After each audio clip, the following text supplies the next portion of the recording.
I've had a bit of a revelation about content creation.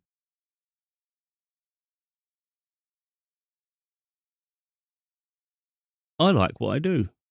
I like what I do. I like how I present things. I like how I communicate. Um, the reason I share all these thoughts and behaviors and the way I see things, it's to open people's minds so they expand themselves. So they eventually see the light in themselves and the potential, and they invest in themselves. That's really important. Um, too many people tell you you're egotistical, you're arrogant, you're whatever they want to box you in as, because you value who you are and you can recognize your qualities and strengths. And it's ridiculous, isn't it? But it's like, whatever. Now, I've been watching a lot of my content. I've been going through some of my content, for instance. I'm on my YouTube at the moment, having a little look at some of the videos. I watch some back on my TikTok. They're pretty much the same videos sometimes, but TikTok's more. Sometimes I've cut them down to make them shorter because of attention spans. And I've watched a few of them. And I'm like, you know what? That was bloody good. I'm like that. And then I go and watch another one. And I'm like, you know what? I like that too. So does it really matter if other people like it? Not really. Does it matter if anyone else has seen it? Not really. I enjoyed it. And that's what I'm sort of focusing on at the moment. If I'm being honest, my books recently, I've got 3 books in development at the moment, and I was thinking of taking a break this year. I was actually contemplating it, thinking, what's the point? I'd rather leave the ones that exist at the moment and wait for the world to catch up and read them first. And I was genuinely going to maybe take a break from it, even though maybe a month and a half of a hard grind to produce another one.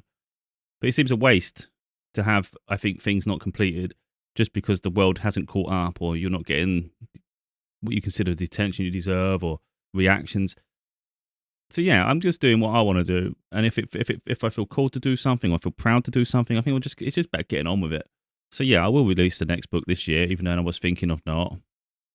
Sometimes I think, what's the point of keep creating even videos if people are not seeing them? But again, I'm seeing them. I'm seeing them, and I'm bligging like them. Now on TikTok, I've got YouTube. I've got different channels. So I've got my one specifically for gaming and physical media over here. I've got a very old gaming channel. This is my main profile, and I try and segregate the content. TikTok, I do have another profile as well. I've got a few others, but I don't really use them so much. And sometimes I do just mash the videos in my main profile. So I've watched one. I actually laugh. Some of my content, I actually make myself laugh because I know it'll irritate the shit out of people. Like, I know it will, and I'm like, that's because people are only seeing it from one aspect. You know, when I've recorded a video, I know the full extent of the video. I know all the content in it. I know what I was saying. And I know if someone begins from the beginning, watches from the beginning to the end, they will have a balanced opinion. But most people get reactive within the first 20 seconds. So maybe they don't understand the full message within the content. So by the time I post the video, of course, I know everything I've said and I know the intention behind it. But inherently, I also know after watching it back that people will form an opinion within the first 20 seconds that may not match the content of the video. And it makes me laugh because I know full well if you watch, for instance, this one, Misunderstood, an honest insight into the thoughts of an independent mind. I guarantee you, someone watches that in the first 20, 30 seconds, even up to a minute, they'll think egotistical, arrogant. And you may even think that by the end, to be totally honest. But what I would say is, I think by the end, it'll make people would have reflected upon their inner circle, who they associate themselves with, how they behave with people, really what sort of life they want, and how they can potentially improve their lives and maybe have a different mentality. You'll literally get that if you watch the entirety of the video.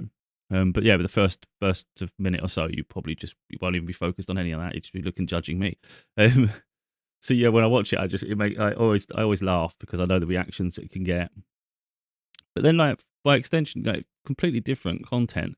But this one over here, if we get it back up again, this one over here was me talking about. This is going to be a different branding, which is talking about gaming, and it was just about my trucking simulators. But I watched the whole thing, 25 minutes. I just sat and watched the whole thing again, and I was like, oh, I love that. I actually really enjoyed listening. It was articulated well. I communicated well. It was very detailed. I covered so much. And it was all off the cusp. It was just me excited about talking about something I enjoy. Now, to some audiences, that'll probably be incredibly boring, and I understand that. To me, it was interesting and it was fun. And it's like, I like how I deliver messages. I like how I do my content. We can be so self-critical, and I have in the past, and you can feel inferior to people. But I like my delivery, and I like what I do. And like I said, there'll be some people that maybe don't like the topic, or they don't like what I'm talking about, and maybe consider it boring. But then there might be someone that it does enjoy it. So I think realistically, when we create content, I think it's important that we like it first and foremost. And I think then you can allow the audiences to gain their own opinion on it, but it doesn't necessarily change our opinion. So, for instance, I don't care if people leave comments anymore, like bad or good. I'm indifferent to it, so it doesn't bother me now. Like in the past, it probably would have, and I would have probably got reactive. As part of the growing process, I guess. But if I had 100 people try and ridicule a video or say bad things about a video, I would just think that's your opinion. I like it. I like it, and I really enjoyed it. So I don't really care if you took a negative perspective of it. That's fine. It doesn't change my self-esteem. It doesn't change my reaction to it. I love it. So if someone didn't like this video, for instance, it's like, okay, didn't like the video. I freaking loved it, and I remember how I felt when I watched it, and I think it's pretty awesome. To be totally honest, I think it is an awesome video. Likewise, if we go on, talk about this one here, where people will, I think, get reactive to it. But I've left the comments available. People can do what they want. I'm indifferent. But like I said, I'm really enjoying how I communicate, how I talk, articulate, and I really enjoy my content. And I watch it all back, even if no one else wants to watch it, even if no one's got an attention span for it. Because, time is precious, and it's up to people where they spend their time. And if people don't already know you, maybe they don't really know what they're getting themselves in for. So it's a commitment they don't really want to invest in. I can understand that too. But at the same time, in all honesty, I'm not trying to say I'm the best content creator on the planet. I don't like editing too much. So my content could be far better than it is, of course. But, I have my limits myself. I can't be, I've got my own interests and how I want to create. But you can go on other channels, other profiles. And in all honesty, I get bored. I actually get bored of it. Even I'm searching for new content to enjoy, new content creators, because there's only so much. Like for instance, if you've got your favorite content creator, there's only so much content they can publish before you've sort of like consumed it all. So what I might do is just show a few of the content creators I like, and it might help maybe show some perspective, I guess, because I don't know anyone that does something similar to me, but then I don't really search for it because I'm the one creating what I'm doing. I'm original. So I just do everything for myself. I don't watch content and it inspires me in that sense. My content that I watch on YouTube, for instance, is far different than the content I create. For the most part, although there are some crossovers slightly because of the gaming content I create, but I do it my own way. I've got no interest in sitting there video editing for 5 hours to try to make a masterpiece of a video, which, I would love to be able to do it, but I don't have the patience for it and it's too much for me. I'd just rather create and publish it. So some of my videos may be a bit too long, but yeah, I'm not here to do masterpieces of video content for gaming, which you can do if you're a video editor. I potentially could if I wanted to learn it deeply, but I don't, because that's the secondary to my main content. So for me, it's just sharing my interests and sharing maybe games that maybe it could interest people. So I've got a few videos I haven't published yet, which I might actually just upload and on my gaming channel, just because I think it shows an interest in that game. It might pique someone's curiosity. And I think me keeping it really just unpublished, it might have helped someone. And again, if someone doesn't like it, don't like it. It's like, it's just, I'm just me. It's like me, don't like me. It doesn't change my day. So yeah, let's have a little look at some channels. I think that'd be useful. So it's a shame I can't just press subscriptions and it show. So this guy I don't really watch much. I might actually unsubscribe, but I don't want to be rude. But I don't see his content out so much anymore. There's no easy way to do subscriptions. Oh yeah, click subscriptions. Hopefully. Or is that just going to show all of them? Oh, quite.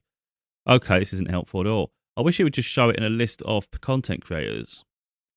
Okay, so the content I watch on YouTube for the most part is gaming, is computing. When I say computing, I mean like all the latest components to the computer, like the latest graphics card, performance and things. I'm a geek like that, and I find it truly interesting because I build my own computers for years. I've gone I haven't built for maybe a year or so. So it's important to keep up with trends as well. And like I say, I enjoy that. And there's certain content creators I do enjoy. Now, Luke Stevens is probably one of my favorite content creators. I love how he presents his content. I love how he articulates. I love the detail he goes into. I love the passion he has. But there's one thing he does that it actually grinds on me all the time. And I don't want to say anything in the comments section and be Mr. Negative. But sometimes I can't watch all of his video, and it's frustrating because I love his content. So if we just we go on here, let's do this one. Right, okay. Oh, come on, just get rid of the adverts. Let me just refresh. You can beat the adverts by refreshing the video. So we are in a weird time. So what we do, I just want to explain. I love his layout. I love how he does it. Now, we don't all have a studio room to do this. So unfortunately, I have to have a green screen. I put my feet on the back. And I'm not here to do gaming content, so it's not specifically for me. But what I want to say is, I love how I love his presentation. I love how he articulates, but he touches his microphone too much. And like, I've got software running on mine, so it takes away a lot of suppression, like noise ambience and all these things. So when I touch it, I don't know. Wait a minute, I'm going to just stop. Yeah, you can hear it because what it is, my software shows me the bar of the sound. Now, he keeps touching it. So me doing that, okay, it's not always sounding, I'm not sure. But he'll keep pulling on it. And the problem is, every time he does that, you hear this booming sound all the time. And I wear headphones so I can hear it even more. And if he just left his microphone alone and just spoke like I do, his content would be 10 times more better. But because he can't stop touching it, it's probably an ADHD thing. It's probably a thing where it's comfort. It's just, he can't help himself. It's just a mannerism. But because he does it, a noise amplifies through because of the vibration in the microphone. And it's like someone that watches their content back should be aware of that. Like me, I'm self-critical. So I'm always watching. I always watch every video I do. I watch back. So I'm always fine tuning. And it's like if I would have noticed that quite quick in my own content, and I would have stopped doing it. So I think for someone to keep doing that is a bit mad because it's like no one wants to hear that noise. So I'm going to play a little bit of the video. I've got no idea, but I've got a funny feeling within the first minute he'll do it because he does. And this isn't me trying to be all horrible about anything. It's just an awareness that we can all improve our content. Time in the generation, okay? Because it looks like there's a strong possibility that for the first time in a long time, I don't even know when the last time this would be maybe turn of the century. For the first time in a long time, we very likely will see a split in the console generation timelines. What does that mean? It means that we probably have the next. I don't know if you heard that, but I can hear it like crazy. That every time he touches this bloody microphone. Next generation of Xbox consoles, a year. So I've been thinking about getting the new mic arm. So effectively, this one cost like £15-20 years ago. I've had it like 15 years. I've had it a long time. It holds the microphone. If I don't touch it, what do I need a new one for? But yet a lot of the podcasters have this Rode one, and it costs £100, £120 for that microphone. It's got a longer reach, so it can go further. It's far more maneuverable. It can handle the vibrations better and all sorts. So I want it, but at the same time, I'm thinking, do I need it? It's in a position that works for me. I haven't got to touch it, so I don't know. But this one is just a nightmare. Or two before the PlayStation 6. And that's crazy because traditionally they release alongside each other, and it makes it easier for like multi-plat developers because they can be like, okay, the power levels will be roughly the same. So if we're developing Call of Duty for PlayStation and Xbox, we basically can achieve the same things roughly. It's just on two different platforms. But in terms of power and everything, they're roughly the same. But what's being claimed is that the next Call of Duty 22, sorry, I guess not technically the next Call of Duty for 2026 is being developed for the next generation of Xbox. It's been claimed that Call of Duty 2026. Touch it here. If true, this could be our first real hint that the next-gen Xbox could release around fall of 2026. Also pointed out by Hope is that apparently if Verdansk I just want to show it. There's a strong chance that this is actually being said to him. But why this is really interesting is because in order to develop your game for the next generation. That makes an awful lot of noise. I don't know if everyone else is picking up on it, but it's throughout every video and it just gets tedious because there's no need. It's not a prop. This isn't something you just be messing about. It's like it literally amplifies sound, and vibrations matter. So as a content creator, I think that's really it's just poor management of your content. But his content's so good in terms of camera, the way he articulates. If you just took that out of it, you don't need to touch it. Have something in your hand. Sometimes I'll have like a pen. Um, Sometimes I'll have a pen in my hand. I could have my my AirPods case. You know, if you need to touch, if you want something just to focus away, like in some other way. But I think don't touch this. Don't be touching it. That we don't need to be doing that. So we go back. Because everybody has their own unique way of presenting. I think we can all learn from different people, you know, and I think that's really important if you're looking to fine tune what you do. I'm not really sure what else I watch really. Mainly watch him, and then I watch a lot of sports. So I see sports podcasts, like The Overlap, I think is incredible in the UK. So maybe I'll do that. It might be easier just to do this. The Overlap is former football soccer players in the UK. It's presented absolutely beautiful. So they've got two ways of doing it. This way's great. Oh, it's going to. Right, let me get my blueberries in. No blueberries in the fridge. So that's a manager's. Especially. But it's the way they sit around this table now. What are they? Oh, you can't see it. All right, let me just go. So they sit around a table. And And Which I thought after the lighting's Klopp, great. they would The bonding between them was throw great. his like pride. Of course, this is a group scenario, so you can only do it if you've got a group of people to create with. And of course, knowledgeable as well. So they've all got their own input. So it's all benefiting them all being there. Who else we got? Let me have a look down the list. So that's Luke Stevens got 3 channels. He's literally got 3 channels of content really. He's the one I mainly watch. J2 Cents I like for he's my favourite one for tech stuff. So a lot of time I don't need to hear it because I already know a lot myself without being arrogant. But I do like how he presents his information and the way he talks. Thank God. This is like the last launch for a little nice feature to have all behind the 50 cents. It's really It's a all horse quite detailed. frame time. Okay, this one isn't one of here. Actually have a fairly pleasant sound. By pleasant, I mean they sound like bigger fans than they are. To me, it sounded like I had an air purifier sitting on. Air purifier, right? Okay, so we've got him. So I'm following a few others I don't really care about. This one I like because it gets to the point. So it's called Worth a Buy. So if I'm thinking of a video game and I know I just want a little bit more information on it. So actually, at the moment, I've been thinking about getting Avatar. It's been out a year. It's been compared to Far Cry, and I've already got a few Far Cry games. But I do love the Avatar universe. So I've been tempted. It's on sale. Far Cry of Pandora, fantastic. And you'll see a lot of the jungle because it's just kind of, it's all the same. It all looks the same. You'll run 100 yards and get lost, insta lost, because it's like North looks. So if you notice, the content's different here. This time we haven't got anyone on camera. They're just using a voiceover. So I think there's different ways of creating content, you know. Same east, west, and south. The second time I feel $dollars that you've took off us over the last fucking 20. But no, we all get drawn to different content, of course. But then, like, so my point really is, there might be people that don't like the content I like watching, but it doesn't mean the content isn't good for the right audience. See,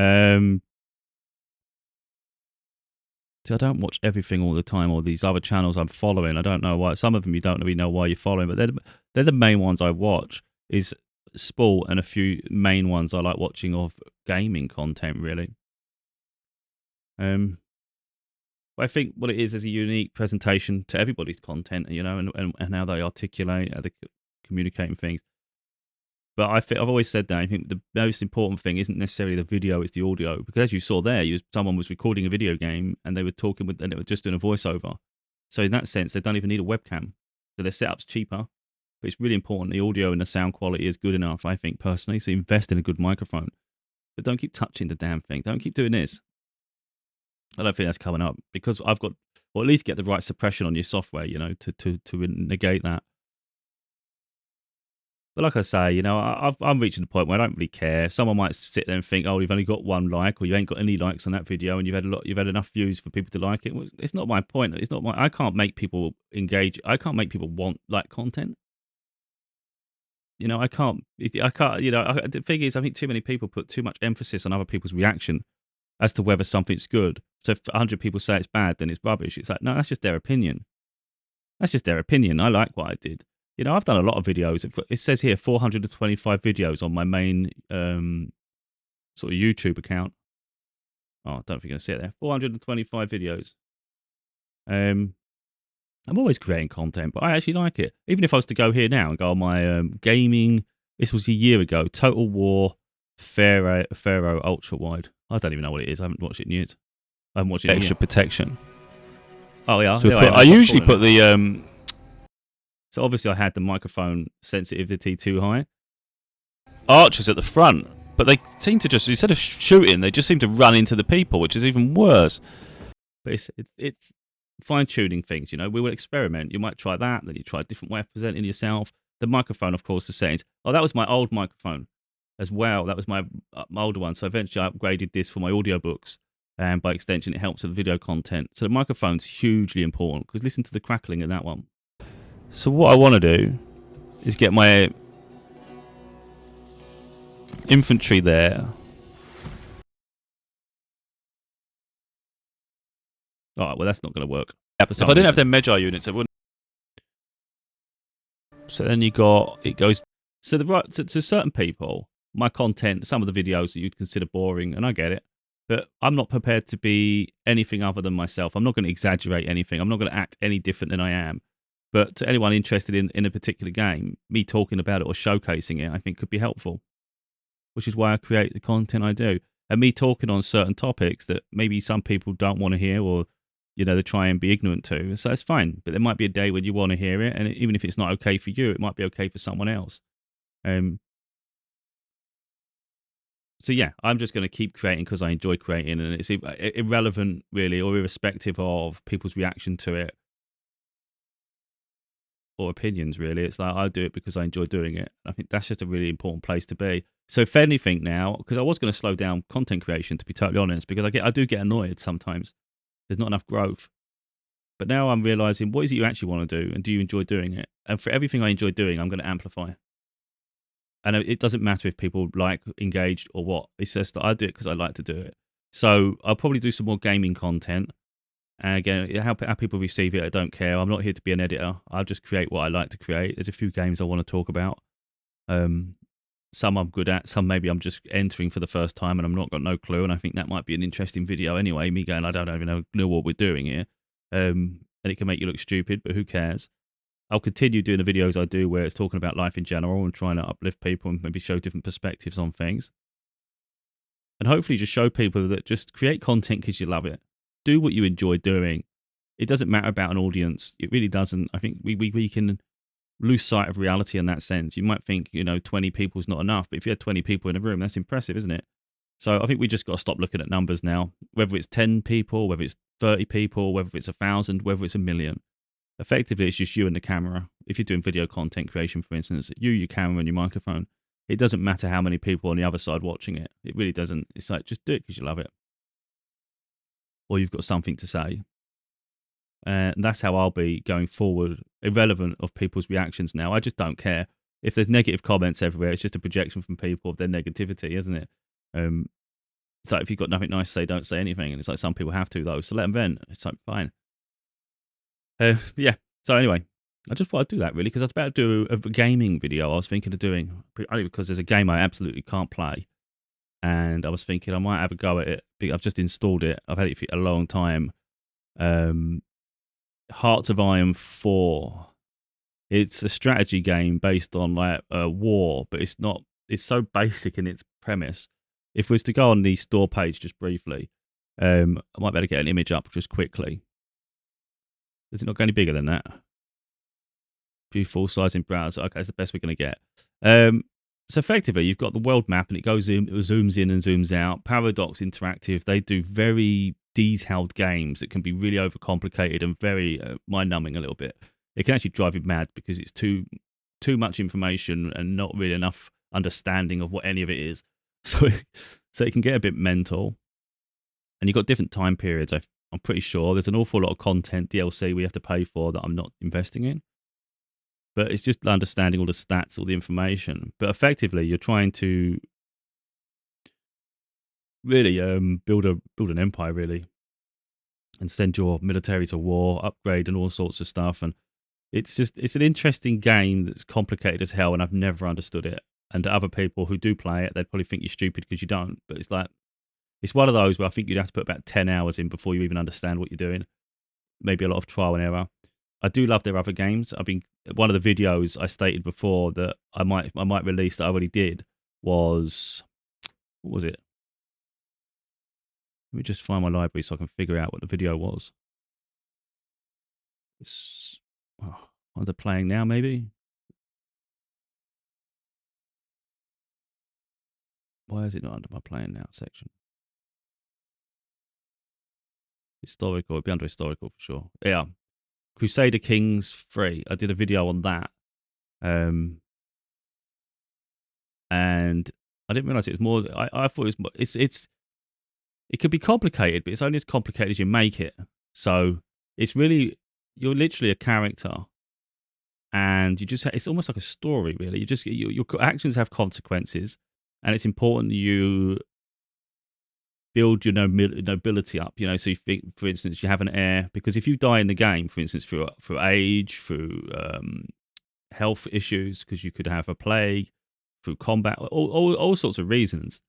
If you've got an heir, then you can continue playing the game under the guise of that one. So, for instance, I died in one of my games, and then I had to assume the position of a 5-year-old, because that was how old the heir was, and it was just a mess because the mother didn't want to be the guardian in the situation. I can't remember it, so I lost, and I thought, oh, that's interesting. So I think through playing it for a moment, you sort of understand it a lot better. I thought it was going to be more complicated than that. But these games are as complicated as you make it, but they're very detailed, should we say? And I'm thinking of just jumping into it and have a little look. And for some people that play it all the time, I might think you're stupid. But then to someone else jumping in for the first time, it might be refreshing to see someone trying to figure it out like they would. Maybe we figure out the pitfalls together, sort of thing, But I've got so many games I could do videos on so much, and I already do a lot anyway, or have even in the past.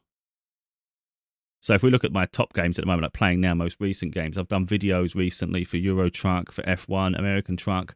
I even did one on Football Manager. I've done one for Kingdom Come. I've done Ghost of Tsushima. I've done Crusader Kings 3, but I haven't released a video yet. I'm not sure about Hogwarts. But anyway, we've got Total War Warhammer 3. There's videos for that at least. Starfield, I've got a video, I'm sure. But no, there's potential to do all sorts of different content. And I think that's the thing as well. We shouldn't pigeonhole ourselves in one avenue just because maybe people expect certain content from you. It's like, just do what you enjoy. Your profiles are your profile. You can merge content, or you can create different profiles for content. It's really up to you. No one gets to decide how you create your content. And if people don't like it, they can leave, Effectively, your content becomes a bit self-indulgent, but I don't think that's necessarily a bad thing. I mean, it's a good way to focus, really, and then you become indifferent to reactions. And I think that's just great because it allows you the freedom to create, and by creating, we improve. Every video you do or every content creation you do, it always builds experience, and you get better at it. But you're only going to get better at it if you self-reflect. So I watch every video I do from a place of self-critical, being critical, make sure it was worth doing, maybe it was a good video. And I'm usually, more often than not, quite often I'm impressed. I'm like, oh, that was really good. Sometimes we don't realize how good we are at something until we hear it back. And I'm like, my God, you're good at explaining things. I know I am good at explaining things, but more so because I've seen my content so many times that I'm like, that was great. And I don't know if there's many people that do it like I do it. And that's just from observation. I watch my content back. I like it. So I'm like, that's interesting. It's interesting to me to listen back, and the right audience would also find it interesting. But sometimes TikTok or YouTube don't put it to the right audience, and there's nothing we can do about it. So if you've got 100 people who are not the right audience, are indifferent to your content or don't like it, that's not really my fault that it went to them. It shouldn't have gone to them, should it? It should have gone to someone that actually wants to listen. So yeah, this has been far longer than I wanted, and I am a long talker, unfortunately. But then to the right people, it's interesting. For me personally, when I'm on YouTube. So when I'm on YouTube, I hope that was working, because sometimes I'm changing the camera and I'm not sure. That's something else I've got to work on, maybe be an observer, make sure I'm doing it. But for instance, if I'm watching videos on YouTube, I don't want something short. I actually don't want short content. I want something that's going to interest me for a while, because I might be doing two things at once. I might be browsing the internet, or I might be playing like a strategy game or something. And then I also want to be able to play. I also want to be able to watch a video and listen to that. So I want something that's going to entertain me for a period. So yeah. So the right audience, my videos are fine. To the wrong audience, they're too long.